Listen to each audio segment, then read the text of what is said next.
चलिए, तो अब 8वें नंबर का छंद अपन शुरू करते हैं।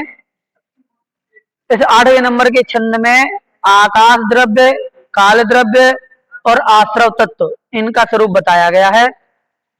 तो देखते हैं। सकल द्रव्य को वास जास में, सो आकाश पिछानो।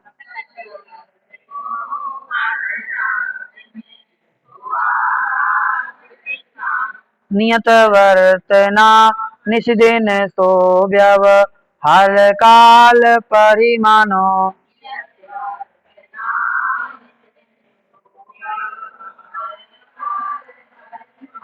यो अजीव अब आश्रव सुनिए, मन वच काय त्रियोगा।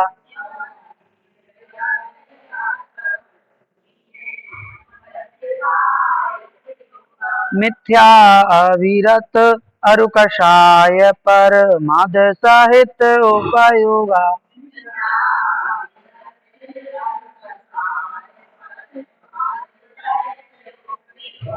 पढ़े एक साथ। सकल द्रव्य को वास जास में, तो आकाश पिछानो। नियत वर्तना निज दिन सो व्यवहार काल परिमानो। यो अजीव आश्रव सुनिए, मन वच काय त्रियोगा। मिथ्या अविरत अरु कषाय पर माद सहित। चलिए, क्या कह रहे हैं? सकल द्रव्य को वास जास में, तो आकाश पिछानो। सकल द्रव्य, अब सकल, अब यहाँ सकल का मतलब शरीर सहित नहीं है, सभी है। सकल मतलब संपूर्ण। अब देखो, सकल से 3 अर्थ हो गए अपने पास। एक सकल तो मतलब अपनी शकल, अपनी अपनी,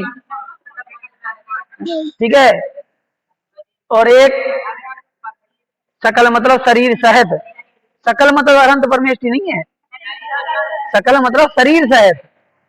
ये सकल परमात्मा है, अनंत परमेष्टि। अब अब तीसरा जो अर्थ है, सकल मतलब संपूर्ण।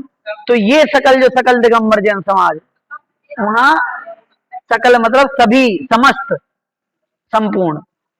तो सकल द्रव्य को मतलब संपूर्ण द्रव्य का, वास मतलब आवास, निवास, जास में, जिसमें, जास मतलब, हाँ, जास में जिसमें, तो संपूर्ण द्रव्यों का वास जिसमें है, सो आकाश पिछानो।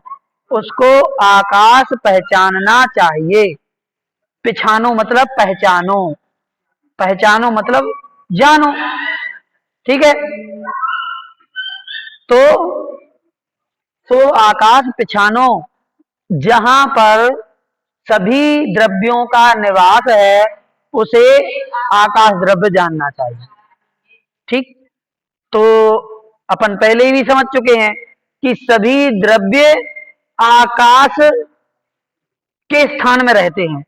मतलब आकाश ही सबको रहने के लिए जगह दे रहा है, सभी द्रव्यों को, है ना। आकाश नहीं होता तो फिर कुछ भी चीज अपन को दिखाई नहीं देती, कुछ होती ही नहीं।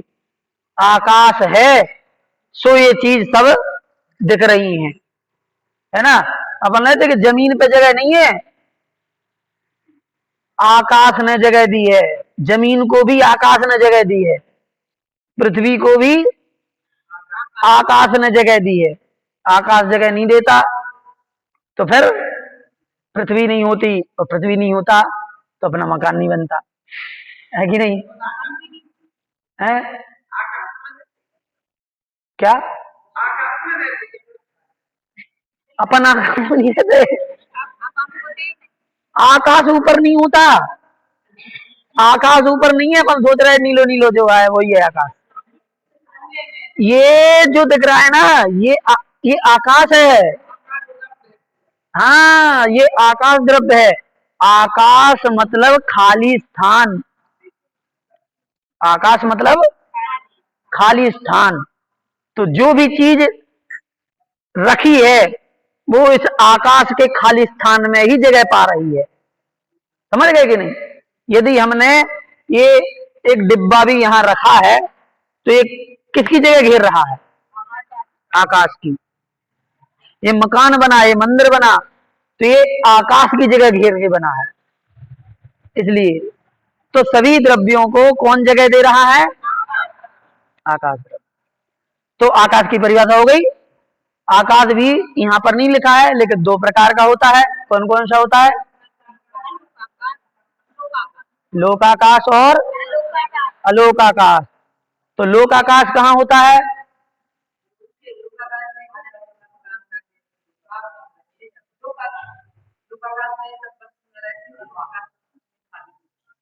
देखो चाची ने बिल्कुल सही परिभाषा बता दी। आप लोगों को नहीं है याद? है तो फिर काय नहीं बोल रहे थे?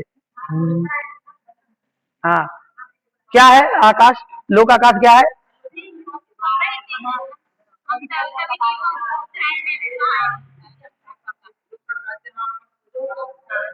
सुनो, आप सही परिभाषा बोल तो बिल्कुल सही रहे हैं, लेकिन एकदम करेक्ट कैसे होगा? आकांक्ष भाई बताएंगे।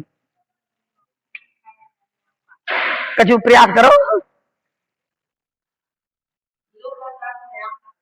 लोकाकाश में आकाश है, वो तो है ही, आकाश का ही पार्ट है लोकाकाश। देखो अब याद रखना, बता रहे फिर से। पूरे आकाश के जितने हिस्से में, अब देखो, अब कापी कापी नहीं खोला, बस समझ लो। वो लिखो लिखाओ मिल जाए आपके लाने, वो अब भाग दो पड़ोसों में मिल जाए। आकाश के जितने हिस्से में छह द्रव्य पाए जाते हैं, बोलो फिर से।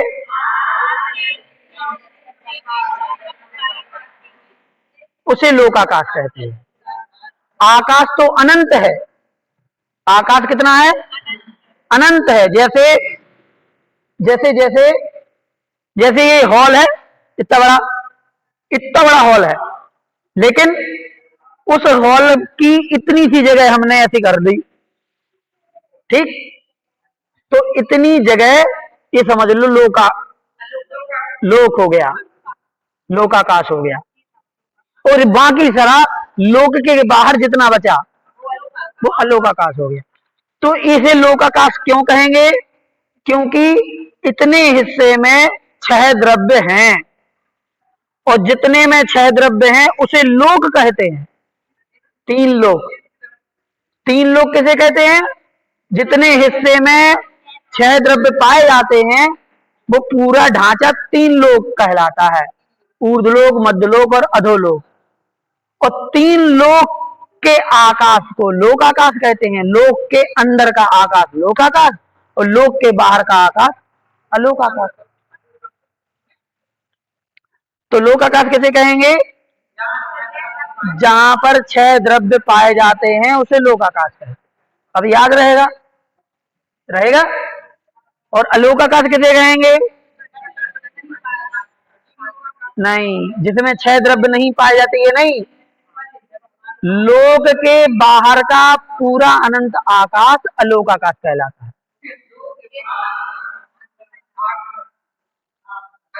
आप शब्द को मत ध्यान में रखो, आप तो इस लोक का नक्शा याद दिमाग में रखो कि ये लोक का नक्शा जो आप देखते हो, लोक के नक्शे का अंदर का आकाश लोकाकाश, और लोक के बाहर का पूरा लोकाकाश। हाँ, आप लोग जो बोलते हैं ना, उन शब्दों को मत याद रखा करो, उन शब्दों से एक चित्र बनाया करे दिमाग में, है ना? चित्र बन जाएगा तो याद रहेगा। तो लोकाकाश लोक के अंदर का, हमने ऐसे चित्र बना दिया, देखो ये लोक बन गया। ये अनंत आकाश में लोक भी ऐसा ही है। अब वो नक्शा हमारा हाथ से सही नहीं बन रहा है कि नहीं, हमारे हाथ ऐसे मुड़ते होते तो हम पूरा बना देते, ठीक है, लेकिन वो नहीं बन रहा। तो इतना आकाश लोकाकाश, और लोक के बाहर पूरा अलोकाकाश। कुछ बोल रहे हैं कोई?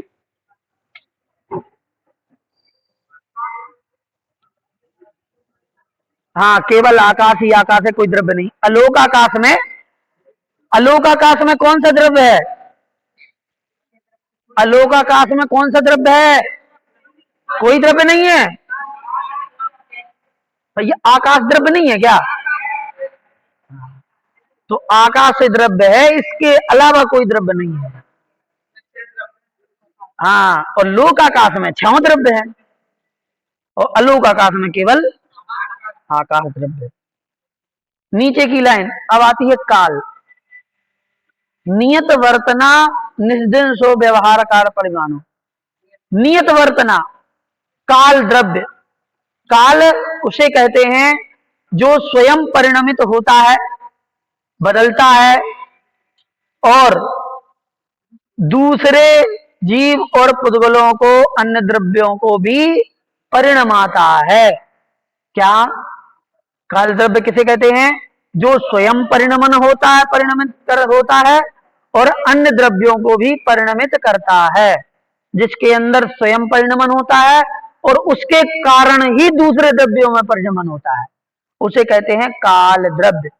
काल के कारण से काल द्रव्य में परिणमन होता है। क्या? काल द्रव्य के कारण काल द्रव्य खुद में परिणमन होता है, और काल द्रव्य के कारण से बाकी सारे द्रव्यों में, जीव, पुद्गल, धर्म, अधर्म, आकाश, सब में परिणमन होता रहता है। ठीक है, तो काल द्रव्य है। तो नियत वर्तना, अब काल द्रव्य के भी 2 भेद होते हैं, पढ़ाए थे भाग 2 में, निश्चय काल और व्यवहार काल। आज की कक्षा यहीं तक हो पाएगी। ये चैप्टर थोड़ा सा लंबा चलता है, इसलिए भले एक छंद में कह दिया, लेकिन समझाने में टाइम लगेगा। हाँ, इसलिए तो अब नियत वर्तना में ने 2 शब्द में निश्चय काल को समेट दिया, लेकिन समझाने में तो समय लगेगा। तो नियत वर्तना, नियत मतलब हाँ, नियत मतलब निश्चय काल। निश्चय काल किसे कहेंगे? वर्तना। वर्तना मतलब प्रति समय परिणमन होने का नाम वर्तना है। वर्तना किसे कहते हैं? प्रति समय जो परिणमन हो रहा है, प्रति समय जो बदलाव हो रहा है, प्रति समय जो परिवर्तन हो रहा है, उसका नाम है वर्तना। और उस प्रति समय वर्तना को ही निश्चय काल कहते हैं।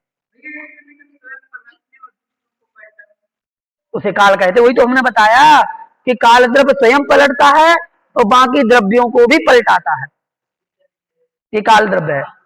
ठीक है, और निस दिन सो व्यवहार काल परिमाणो। निस दिन, दिन रात, इसे व्यवहार काल जानना चाहिए। क्लास खत्म यहाँ पे।